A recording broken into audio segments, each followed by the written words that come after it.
എല്ലാവർക്കും thank you so much. And because of them we are here. അവിടെ കന്നഡത്തിൽ ഈ പടം 25th release, and here it will be releasing on 1st. Because അവിടെ കാണുമ്പോൾ നിങ്ങൾക്കും മനസ്സിലാവും റെസ്പോൺസ് എത്രത്തോളം നന്നായിട്ട് കിട്ടിയിട്ടുണ്ടെന്ന്. പക്ഷെ അത് ഇവിടെ ട്രാവലിലാവും. അപ്പം നാച്ചുറലായിട്ട് ഈ പടത്തേക്ക് ഒരു അത്ര വലിയ റെസ്പോൺസ് കിട്ടിയാൽ ഇവിടെ വലിയ റെസ്പോൺസ് നിങ്ങളിൽ കിട്ടും. It should be honest, it should travel honestly is what we believe as a team. That's the reason Kannada it releases on 25th and other states it's releasing on 1st. Thank you so much. நான் தமிழில் பேசுகிறேன் sir. எல்லாருக்கும் வணக்கம். இந்த 45 படம் ரொம்ப ரிச்சாக பண்ணியிருக்கிறோம்.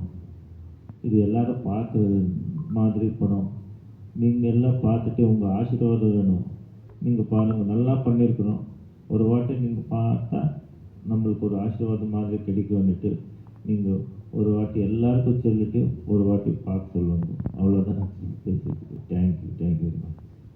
ചെറിയ ടീസർ അപ്ലോഡ് ആയിട്ടുണ്ട്. അതിൽ ആ ഒരു ഇതുണ്ട്.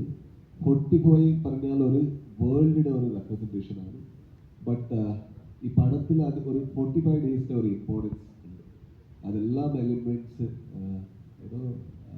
ചെയ്തിട്ട് അത് 45 ആയിട്ട് ടൈറ്റിൽ വെച്ചു.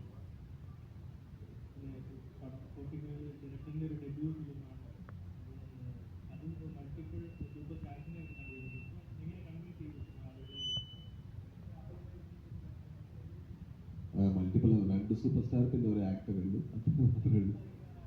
ഇല്ല മോനില്ല, നോ വേ. ലൈക്ക് അവരാണ് ലെജൻഡ്സ്. ഞാൻ ഇപ്പോൾ എൻ്റെ ഒരു ഡെക്കേഡ് പോലെ ആയില്ല. Just I have done handful of films, that's all.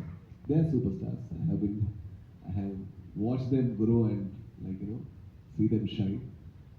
എന്ന് വെച്ചാൽ എപ്പോഴും എല്ലാവർക്കും ആക്ടർ ആയാലും സ്റ്റാർസ് ആയാലും അവർക്ക് എല്ലാവർക്കും സ്റ്റോറി വേണം അല്ലേ? അപ്പോൾ അവർ ഡെബ്യൂട്ട് എടുത്ത